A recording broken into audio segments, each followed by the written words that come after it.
Thank God COVID is over. Look at this wonderful church filled.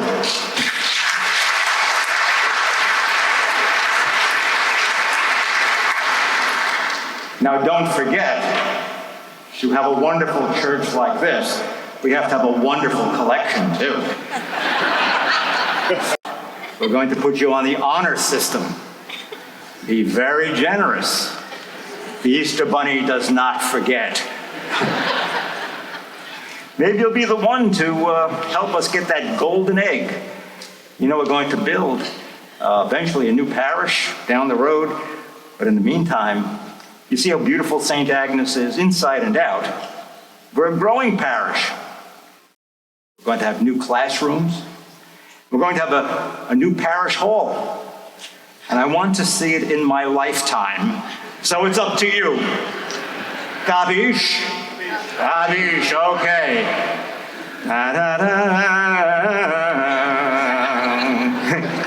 Okay, let's now talk about the great scene in the gospel today, and then see how it plays out throughout our lives and in history and in our life after death. One of the things that scripture scholars look for when they try to show proofs of the truths that scripture speaks to us about is to see if there is a coherence with human experience. So let's talk about the human experience that we find in the gospel today, and then try to let it resonate with our own experience. How does it seem to us that what the gospel is saying is verifiable? This is the Gospel of John. Now, John's claim to fame, he was a bit of a braggadocio. He bragged a lot, especially about his relationship with Jesus. That was his big thing. And he calls himself John, the beloved disciple. And he never let go of it. From the very beginning of the public ministry, John is with Jesus. At the Last Supper, who's sitting closest to Jesus? John. And he says to Jesus, which none of the big boys would do, Peter signals to him, ask him who's going to betray him. Hey, Jesus, who's going to betray you? Special relationship there. A question only a young boy could ask the master, because he felt that special bond with Jesus. And so we're told that in tradition that John was the youngest of the disciples. We think he must have been about maybe 16 or 17 years old. And Peter was probably one of the older ones, and probably in his mid-30s. So hang on to that.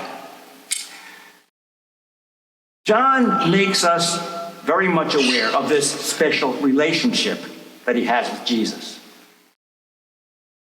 Last Supper, right next to him. In this gospel today, we hear that the women go back and report to the apostles that the tomb is empty. And of course, they're not going to believe these hysterical ladies. They have to go see for themselves. Well, John makes it known that he and Peter leave for the tomb immediately. And then John does something else that only a young man could do. He beat Peter to the tomb. Why? He was 17 years old. Did you ever try running against a 17-year-old boy? Esteban, aquí.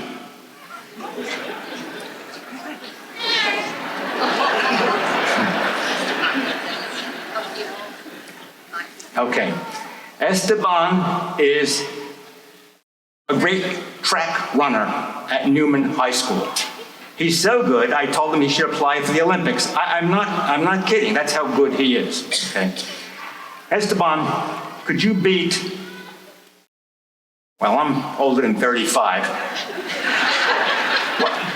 Could you beat Deacon Henry in a race? He says, definitely. Okay, I have another question for you. Okay. Suppose somebody told you that they were out at the cemetery early in the morning, and it was still kind of, dark and misty and all that stuff. And they said to you, Esteban, one of the graves opened up, and the person in the grave isn't there anymore. Okay? You wouldn't go. Say, thank you, Esteban. Yeah. All right. There you go.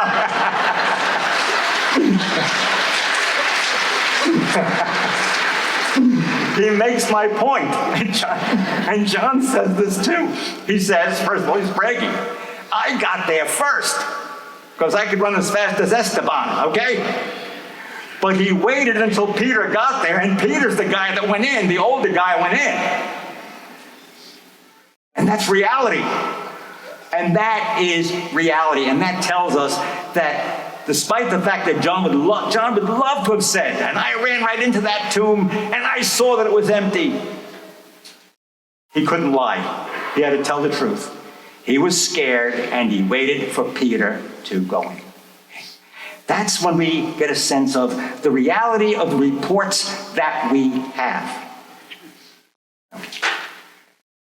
Let me tell you what the experience was probably like, and probably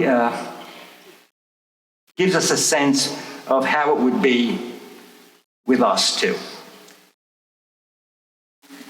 Many years ago, when I was a boy, in a place called Brooklyn, that's a place where a tree grows. You've heard of it, haven't you?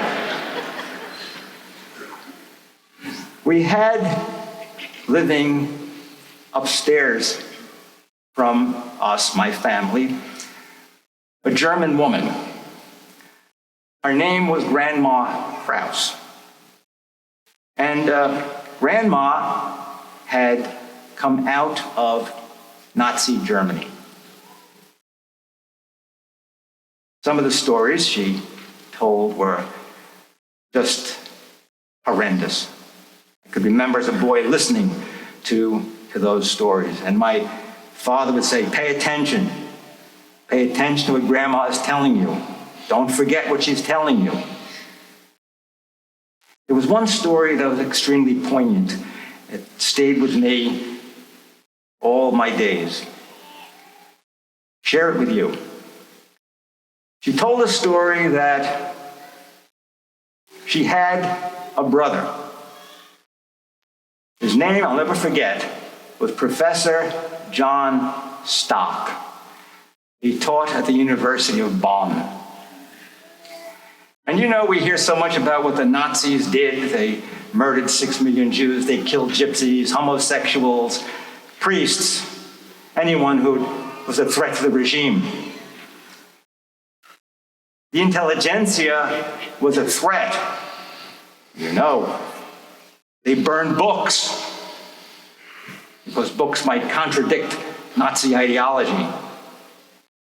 They also arrested the professors. That class of people who taught other people and who might be a threat to the Nazi regime. Grandma's brother, Professor John Stock, was arrested. And he was missing for a number of years. The family presumed that he was dead. A good presumption. And one day, when the Allies had liberated Germany and emptied the concentration camps, she saw a man walking down the street where she lived. Somehow, his gait, his walk, looked familiar. She kept staring and staring until the man got closer and closer. It was her brother. He survived the concentration camp, skeleton, but he came back from the dead. That's what happened in the gospel. Somebody who they thought was dead was alive. He survived the horror of Nazi Germany, the horror of the concentration camp, the horror of the gas chamber. That's the sense of resurrection. That's what happened to Peter and James and John and the holy women who saw him alive. One last story. This one applies to all of us. What does resurrection have to do with us? About 25 years ago, my father passed away. I was blessed with a wonderful father. I also have a brother. But sometimes we just aren't sure if he's a blessing.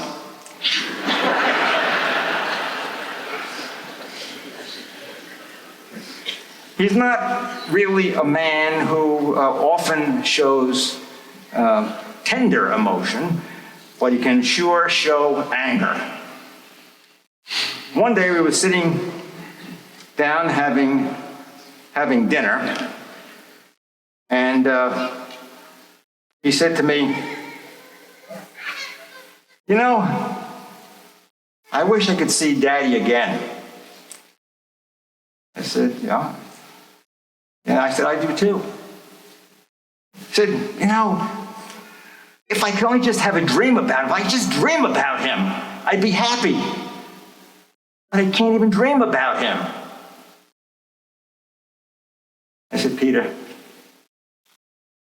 you don't have to hope for a dream.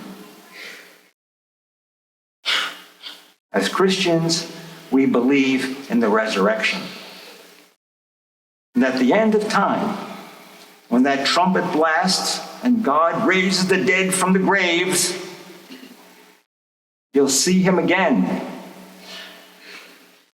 And he'll be more alive than ever.